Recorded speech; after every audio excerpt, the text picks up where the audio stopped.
my name is Gizzy, and today I have a very special video for you guys. If you guys are wondering, Gizzy, how do you even make YouTube videos? In general, just in general, what are you doing? If you're thinking that, coincidentally, I did a panel over the weekend at Insomnia, thanks to Multiplay, teaching you guys how to make YouTube videos and how to do YouTube, how we do YouTube. I was on the panel with TheDiamondMinecart, Ashley, and myself, and it was really fun. Like, it was super fun. So many of you guys came to Insomnia and watched it, and so many of you guys watched it online when it was live. But in case you've missed it, they gave me permission to upload it onto my channel, and I'm gonna cut it up a lot to give you guys the main highlights on how to actually, you know, do YouTube. So I hope you do enjoy this video, and if you want to attend the next Insomnia, it will link down below to know what is going on, because a bunch of YouTubers go, and it's incredibly fun to attend one of these things. So yeah, I hope to see you at the next Insomnia, but enjoy the video.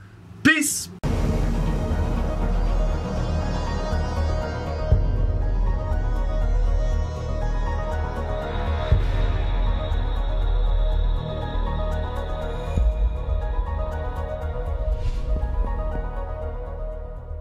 Why are we here? We're here to discuss how to start a YouTube channel. Who here has got a YouTube channel themselves? Quite a lot of you. Who would like to start a YouTube channel? Who's thinking about it?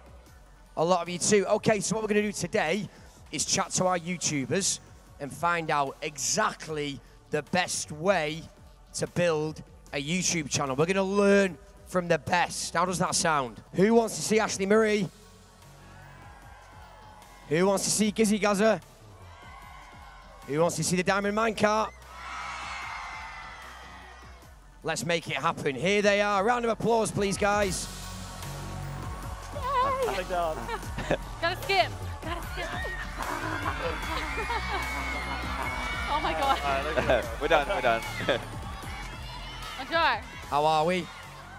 Are we okay? Yeah, we're Yeah, good. we're good. We're all good? Yeah. It's coming to an end. I know, sad. It's always sad, isn't it?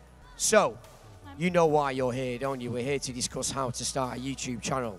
Yes. Yeah? Yes, we are. So, let's start No. from the beginning. YouTube's like really popular now, isn't it? I mean, that goes without saying. Everybody wants a YouTube channel. Everybody wants a successful YouTube channel. There's a lot of reasons to do that. But what would you say is a good reason to want to start your own YouTube channel? What should your motivation be behind it? Oh. Well, I love like all of you guys. I mean, this is incredible. And I love just making films and making stories and making skits. And it's incredible, and it seems like everybody seems to enjoy it as well. And it started off as a hobby, which is the most insane thing as well, how a hobby can turn into this. Yeah, the main thing, I think you just need to love making videos. That's the staple thing you need, because that's what you're going to be doing every day if it kicks off constantly. Yeah, if you don't like making videos, then it's not worth it, because you'll be there just like doing something that you don't like. You shouldn't be in it for the fame or anything like that. You should be in it because you want to do it. Yeah. Actually, you're saying quite a lot of people might choose to do it because they think they're going to get rich off it, or they're going to be famous off it. But you're saying you should love it. You should be creative. Yeah, And we all do, yeah. Yeah, okay. Because I think a lot of people don't realise too, they'll watch a video of yours for, say, 2 or 3 minutes, but they won't realise it takes a lot longer than that to put the video together, doesn't it? I mean, on average, how many hours a day do you spend working on your channel? That's obviously not just filming, but editing, responding to comments, etc., etc. I lose count. I do it all the time, pretty much. Like, even when I'm here, and I'm always like reading comments and checking my social media and make sure the videos are okay. And like before this, like stockpiling videos to go away to this, like takes even longer, because we have to make, instead of just one video for that day, we have to make like 5 videos in one day and for the whole weekend. Yeah. So like it takes a long time. Yeah. Doing trips, and like I think I'm away for 3 days for this event. That took me like 2 24-hour sessions of just like doing videos for these 3 days. So what's really cool about YouTube as well, you can also self-teach yourself. Like with Cinema 4D, which we use for thumbnails, is that like we self-taught how to make rigs and to make our thumbnails with a 3D character. Like we self-taught ourselves. Literally every program and thing that I use, I've taught myself. Same. Like I went to uni and did music production. I use that kind of, but the rest is all just like completely self-taught, because that's what I love to do. So apart from our panel today, if anybody goes home and wants to kind of get a really good lesson in how to use YouTube or how to learn certain skills they're needed to run a YouTube channel, where would you recommend they go? Where's a good place to sort of have a look? And you've got tutorials on YouTube. Are you saying they're a good way to do it? Definitely, probably, because there's so much on YouTube. So if you want to learn how to do YouTube, there's probably so many guides on YouTube that actually teaches you. But we've also gone to university, like, because I went to university to learn about TV and video production. So I've also learned from that as well. I put into YouTube, and you've done music into YouTube. And I kind of did music before the YouTube came along, but it did help. But yeah, if there's, in general, like, anything I need to learn, I learn better visually anyway. So I'll just be like straight onto YouTube, and someone out there will teach you how to do it. Yeah. It's incredible. I did go to uni. I only finished school last year, so more or less mine was just learning from friends or just going on YouTube and stuff like that. I mean, the programs I use are pretty simple anyway, like Adobe Premiere Pro and Audacity and Fraps. It's really simple, so it's easy to use, so self-taught. So obviously, you didn't become successful overnight. It's not like you posted your first video and the next day, Dan, you had 1 million subscribers. It doesn't work like that, does it? Not quite. How much time did it take before you even noticed any kind of traction, any kind of, you know, popularity sort of growing with subscribers, views, things like that? Did it take a long time, or was it quite quick? Or? It took me 5-6 years, because I've been doing RuneScape before Minecraft, and I did Minecraft, started in end of 2012, and I've been doing it every day since. And it didn't just happen overnight. It took me, what, 2012, like 3 to 4 years now, 3 years, from Minecraft to where I am now. So, I don't know about you guys. Well, for me, it actually happened quite quickly because I already knew YouTubers in this whole thing already. So for me, I think for the first couple of months, like 3-4 months, it was slow. I didn't really post any videos. But then I did a video with Aviator Gaming, and my channel just like went sky high. So 2 years it's taken me to get to 510K. Yay me. Yeah, round of applause, why not? Woo! Yeah, it definitely takes a long time. I've been doing my channel for like 2.5 years, but I guess that is kind of quick in some respects. A little bit, yeah. Yeah. For your growth, yeah. Yeah, but yeah, you don't, because you love doing it, you do, like I do now what I kind of did when the channel started anyway, which is uploading videos because I love doing it. You don't kind of want to think like, oh, when am I going to get to this point, when am I going to get to this point, because you want to focus on making the videos. The fun. But it does take a long time, but in that time you practice. Don't do what I did. Don't go into YouTube thinking, you know, you're going to be successful straight away. Just think, you know, I'm going to do this because I want to. The thing is, as well, you can be, like, the popularity can happen to good people, but it can also happen to bad people. Yeah. Like people that, YouTube's a weird machine, but even if you spend a long time in your videos, sometimes it just might not work out, but if you keep at it, then you never know. You never know what can happen. Well, I mean, the craziest thing is that it can happen to anyone. Like, I mean, for example, the next TDM could be in this room right now. Ooh. Ooh. Ooh, that's an interesting thought. Who thinks they could be the next TDM? Yeah. You're all I think TDM. It's gonna be you. Yeah. You did it. So you mentioned, Ashley, that your channel became slightly more popular when you collaborated with somebody else. Yeah. Collaboration is a very important aspect of YouTube, isn't it? It totally is. It's like, more or less, it depends. For Dan, he's got successful doing it himself. But for some people, you connect more with people doing videos that way. So for me, I am funnier doing videos with other people than I am by myself. And that's how I got my success, more or less. But yeah, it's a weird thing. Collaborations, when I first started, it was seen as bad because I was a girl doing videos with guys. And a lot of them, people didn't really like that. They were just like, you're using them to get views. So it's a weird thing, collaborations, but that's how I got my success, more or less. But now I'm doing more solo content, so. Personally, yeah, I feel like as long as you've got something on your channel that people are worth subscribing to, then you don't have to worry. But collaborating has really helped get your name out there so people can see what you've got on your channel. Like, for example, I did a few years ago Cops and Robbers, and I did it with TheDiamondMinecart, which really helped bring people to my channel, because then people realized I had this series, and yeah. And Dan, have you ever collaborated, or is it just not something that you? A couple of times, but I think it's more of a personal choice. If, like Ashley, you like collaborating and that's what you like to do, then that's what you're good at. But personally, I'm not good at collaborating, so I work solo 99% of the time. So it's a personal thing. Like, yeah, and also, like you said, it depends on the channel. Yours is very unique, Dan, isn't it? Yeah, like mine's kind of like what you said earlier as well. Yours is less edited. Mine's edited a lot. So that's kind of difficult to get across in a collab, but it's just what the style of the channel is. Depends.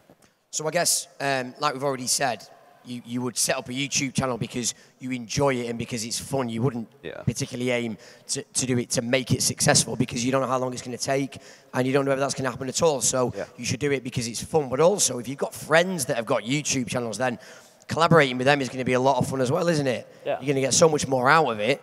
So that's a really good idea too, I think. Collaboration is key in that respect. You've got so many subscribers. You must have so many comments on each video that you post. Do you reply to any of the comments? Do you try to reply to any of them? How does that work? I read like almost every single one, but like some of them you don't really need to respond back to. But then if I had like a certain series that I really love and like I want to answer questions on that series, and then I would like, if there's a question, I'd respond back to it.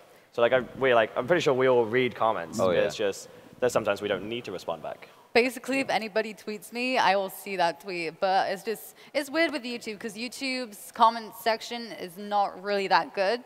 So most of the important stuff is kind of like lost in the mess of just like all the trolls and stuff like that. It's also the same with Instagram. Like, it's just a mess. The interactivity on YouTube is questionable. It's difficult, but I'm most active on Twitter. I'm not sure why. Maybe because it's in my pocket all the time. It's easy to just like tweet out 250 characters. I'm not too sure, but I do read all my comments because that's where you get your main feedback. And like you said, all of them need replying, and there's issues there anyway. We mentioned the T word, trolls. No one likes a troll. Let's boo the trolls. Boo. Boo. Boo. Boo. How do you approach people being negative on YouTube? People that aren't being particularly nice for whatever reason. How do you approach that? And how would you advise everyone in the audience, if someone was a little bit nasty on the internet, what's the best way to approach that? Personally, with constructive criticism, it's good because they say why they don't like you, and you could probably work on that. Like constructive criticism is good for YouTubers because then they can learn from it. But like just trolls just saying, "Oh, hate you," without saying why. I mean, honestly, it got to the point. Probably at first, if you guys start YouTube, like you'll get a few, and they'll probably make you bummed out. But it's just someone you don't know, and they're just being mean for no reason. So you just kind of just shrug it off. At the point, we're now where there's so many nice comments, and just like a few just like not just mean comments, but constructive criticism is really nice. Yeah, you just don't react at all. Just leave them to what they're doing. Yeah, you just don't respond. They feed off of reactions. So if you got like a mean comment, then reply to it, saying like why, etc., then they're going to do that more because they got a reaction. But yeah, just don't react. Obviously, constructive criticism is good. So maybe you'll get a comment saying like, I usually like your stuff, didn't quite like this, but it's like a nicer way of doing it. But just remember, you can't please everyone. Like if you feel like the content you're making is really good, there's always going to be someone that doesn't like it. It just depends how they voice that opinion. Just like I'll say this to anybody, just don't take the hate to heart because it's just sad people behind the computer screen. It's a bit like in real life, isn't it, really? You apply the same rules that you would to YouTube in real life, isn't it? If somebody's mean to you in the playground, you just walk away, don't you? Yeah. Ignore them. You don't feed the bullies. Yeah, sure. So, talking about positive comments, guys, how many of you have commented on any of our YouTubers' videos? Put your hands in the air. Yeah. Brilliant. And has anybody had a reply off these guys? Anyone? Oh, we've had a few then. Yeah, cool. It must be really difficult because I bet you'd love to reply to everybody, but that would just take days, wouldn't it? And you wouldn't get any videos made. Exactly. And then people would complain that you're not putting videos on your channel. Yes? Imagine replying back to 5 million people every single day. Yeah, I think the average amount of comments I get is between 2,000 and 5,000 on each video. So. Wow. Yeah, that's a lot to reply to. A lot of comments. A lot of comments. Yeah. How many videos are you guys doing a day at the moment, or a week? Or? I'm doing 2. Yeah, I currently do 2 as well. 2 a day? 3 a day. 3 a day? I have my Minecraft channel, which is 2 videos a day, and then my Call of Duty channel, which is 1 video a day. So I think it really depends what's going on. Like, sometimes if I'm here, maybe tomorrow it'd probably only just be one video because I didn't get enough videos. Or if there's something going on in my real life, I can't get a video done. But I always try to aim for 2. Okay. Yeah, I also do, like, if I have a Minecraft video going up and I want to try something else, like maybe another game, like Sims I recently did, I'd make that the second video, if that makes sense. Yeah, like always at least a Minecraft video a day. At least a Minecraft video a day, yeah. How many videos would you recommend they would put on their channel? Or is it personal preference? If you're starting off, definitely start with just like 1 a day or just like one every other day. Yeah. Because with us being the size that we are as channels, it makes more sense for us to do 2 videos a day, so we're giving our subscribers and stuff like that more of our content. And if you're starting, like, just, like, as long as you're committed, like, just like, every now and then, like, upload, like, a video, like, every day or every other day, like, people will eventually, like, find you, and because that's how it happened with us, really. It depends as well what kind of channel it is. Like, gaming, most gaming YouTubers upload at least once a day, but then there's vloggers. Even with gaming, like Vanos Gaming, he usually uploads every, I don't know, like 4 3 days apart. 3 So days. if you have your schedule and you know when you're going to upload videos, say you want to do Monday, Wednesday, Sunday, and that's what you stick to for the whole length of your channel, then your subscribers will know that's when you upload videos. Sure. So it doesn't, there's not any set like limit. There's just There's also like sidemen like KSI, they don't upload every day. yeah. But they have like a if you want to schedule. stick to something, then your subscribers will click onto it and they'll know when to expect new videos from you. Would you say you guys are still learning? Yeah, Every definitely, day, definitely, every day, yeah. Yeah? In what respect? Like recently, is anything that you've kind of, you know, a light bulb that's gone off and you thought, oh, I should start doing that now, or I want to start doing this instead? I've been learning more about like Premiere Pro, like more stuff inside, like my editing software I use, Premiere Pro, like more stuff that I didn't realize before. I was like, oh, I can do this to save me more time, and oh, this is actually a cool effect, and so it's just like, you just learn as you go along. Like, we're still learning. Yeah, like I've started doing more, even just stuff like camera angles in videos, just like trying out new things, and then if it works, then it works. If it doesn't, it doesn't. The people who've got YouTube channels, what games are you playing on your channels? What are you showing? Shout it out. Yeah, Minecraft, anything else? Roadblocks. Roblox. Call of Duty. Escape. Escapist. Escapist. Escapist. What's yours? Forza. GTA. Grand Wait, Theft Auto. what? Wait, GTA? Too young for GTA. I was going to say. World of Warcraft. So loads of That's different the next games one. here. How would you say it is?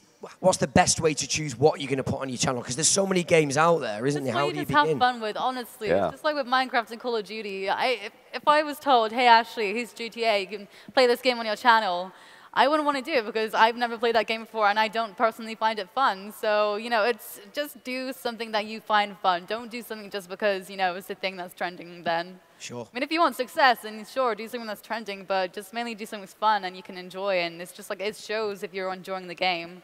Yeah, definitely. Like I play Minecraft 90% of my day because I'll record videos, and you need to love a game to play it that much. I still even play it when I'm not playing, not recording videos as well. So literally a game that you absolutely love, then play it. I feel like it also depends on your target audience of your channel too. Like, for example, I tried to upload Grand Theft Auto on my channel, and it just, no one was just interested. Like, compared to the views it gets on Minecraft, But it just doesn't on Grand Theft If Auto. you started with GTA from the start, then that's a bit different. Yeah. Yeah. But say, like, if I been doing Minecraft for like 2 years, and then I tried to do Grand Theft Auto on the same channel, just, like, doesn't work. Yeah. So you're saying it's good to be open-minded and try new things, but if they don't work, then don't be afraid to move on and try something else. Yeah, of course. We tried it, it didn't work, so it's okay. At least I've tried it. But that's good advice too, Ashley, I think, what you said about not feeling the need to do what everyone else is doing. I mean, Minecraft's amazing and everyone loves it, but there are some people out there who might not like it as much, but that doesn't mean you've got to do Minecraft videos just because they're popular. You know, do whatever you like. Yeah, basically. exactly. Yeah, because we do like Sims, Octodad, Five Nights at Freddy's, and... Sure. Oh, Five Nights at Freddy's. Five Nights Scary at Freddy's.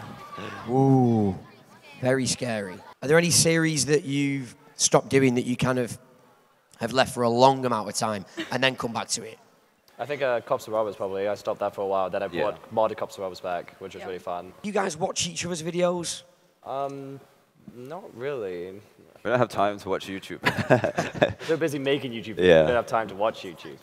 I'm probably in quite a lot of Gizzy's videos anyway, so I already know what's going on. And with Dan, his audience or his like kind of like base is like younger people. Yeah. Yeah. I think it really depends on the video too. Like if you did like a vlog or something, I'd like probably check that Yeah. out. Yeah, if it was I a guess. vlog, I'd check it out. Like if it's like a challenge video, that's kind of interesting to watch. Yeah. Right. I've got another question. Fan art, presents, things like that, yeah? I've noticed you've got a penguin there. Dan, you've got eggs. You've had art drawn for you. Where do you put all these gifts? What do you do with them? Because you must have loads. I have a wall of fan art, and then I have all my penguins on my dresser. Right, okay, so you got a special pride of place. I got a special place for my penguins Okay. and my fan art. Cool, cool. Dan, what about yourself? Just from these 3 days, I've literally got like a trailer's worth of fan art and stuff. And I have a PO box as well, which fills up quickly. But I have a dedicated office, so I've got a wall that's covered in fan art. Then I've got like a library of folders, literally like a library's worth, which I keep every piece of fan art. And then shelves to keep, I don't know, stuff like this, like statues and stuff. So I keep everything. So yeah, I have like a library's worth. What about you? Well, I did have a wall with all the fan art, but now I moved and I live in the attic now, so we don't have a straight wall. It's all curved, so I can't put I can't put them up. So I have them just in like a bag. I never throw anything away, but like I still got them all. But I just can't put I can't put them up yet, but because I live in the attic. Oh, hang on a minute, we can't hear you. For YouTube, is it about natural ability or is it more about working hard? I like that That's question. a well, good That's question. yeah, I like that one. Give that question a round of applause. To be honest, it really is both. You've got to have a natural ability up, making people smile and just, having the personality to do it. You can't more or less just sit there and just not talk. But it's also about ability, just knowing what you're doing and just like having kind of like the drive to learn all the kind of like stuff to go with it. I think it's about like personality as well. Like yeah, sure you can work hard, but you won't have like a huge fan audience of like TDM making fan art everywhere if they didn't like your personality. Yeah, I guess it is a mixture of both. Like the ability mainly comes in with, I guess, like editing and stuff, I guess. But yeah, it's a bit mix of both. But like for me personally, when I started YouTube, and now I guess I am quite a shy person, so it took me a while to get to talking to myself in a room, like really enthusiastically, I guess. That was really, really weird. If someone told me like 5 years ago I'd be in an audience I in was Full House, literally the shyest person, so it's crazy. But it does take time and practice, like we kind of mentioned already. I've even noticed since I've started doing this that you've become more and more confident being on the stage and all that kind of thing. Is that something that you had to sort of teach yourself and learn from previous? I think what helps is that like everybody here wants to see us, so it makes us feel more confident. Whereas if we went on stage where nobody knows who we are, it's a bit more intimidating. Yeah, like if I still did a presentation at uni or whatever, that would make me more nervous than doing this, which is kind of crazy. Right, yeah, I see what you're saying, though, definitely. And you make an interesting point as well. Sorry, Lee, stepped on you then. You are getting closer, though. Wow, where did you come from?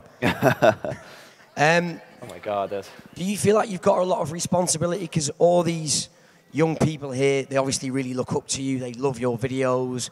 They enjoy what you do. Sometimes do you sort of worry about how much responsibility you've got? Do you worry about what you're saying sometimes?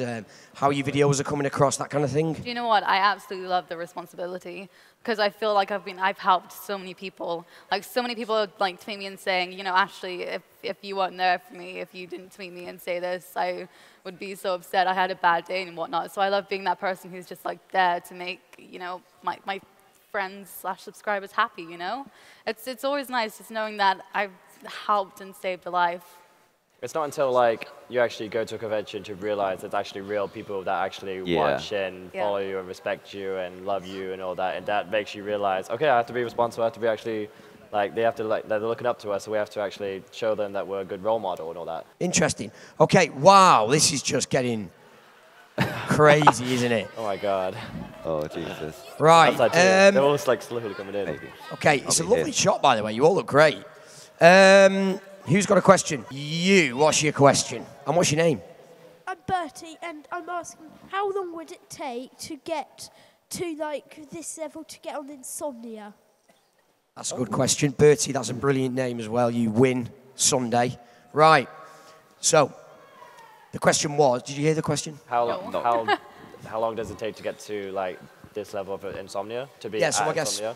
Like from a when guest. you started the channel, and then even when it became successful, how soon was it when you were going to events and meeting people? I think it was really the people I knew, like, kind of more contacted me. So it's like keeping connections, knowing who you know, and they like invited me through that. And then going to like your first Insomnia, you meet people there, and then they invite you back and all that. Yeah, I think I used to go to gaming conventions anyway, and then it gets to a point where people start recognizing you, and then they're like, oh, why don't you do something on stage? And then it just kind of snowballs from there. And then, again, you get And then you're going back every single Insomnia. Yeah. As I started YouTube, I was just like, do you know what? I want to go see my friends. And the first one I went to was PAX. PAX East? No, it wasn't PAX East. It was the other one, PAX Prime. PAX Prime.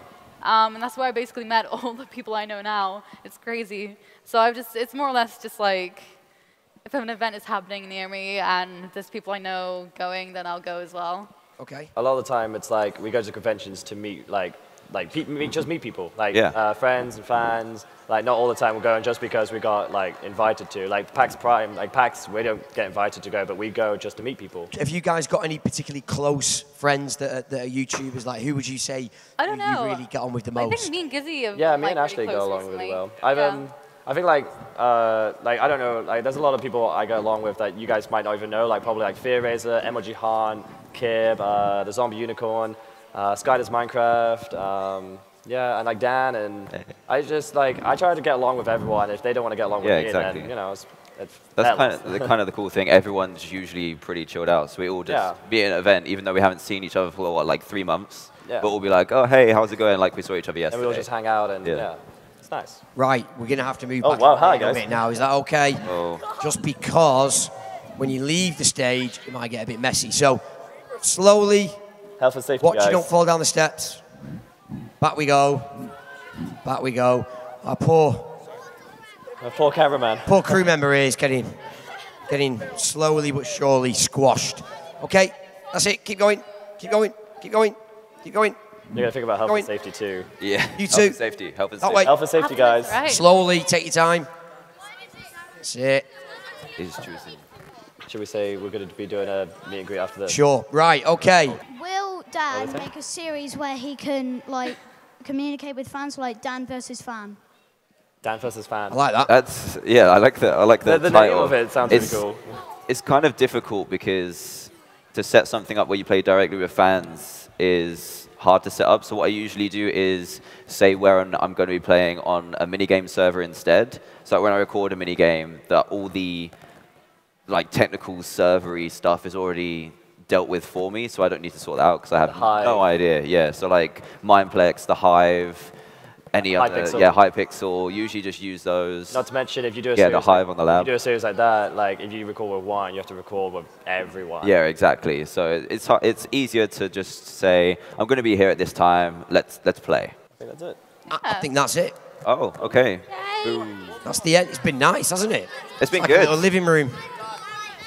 Okay, so can we have a big round of applause, please, for our YouTubers? Take a bow. Take a bow. Are we standing? Yes. There we Getting go. up. I'm too lazy for this. Lovely stuff. Yeah. Right, guys, I'm afraid we're going to have to get you off the stage now, if that's okay. Fine. Sorry, guys. Parents, we're going to be around. around. That'd be great. So come on. We'll be back.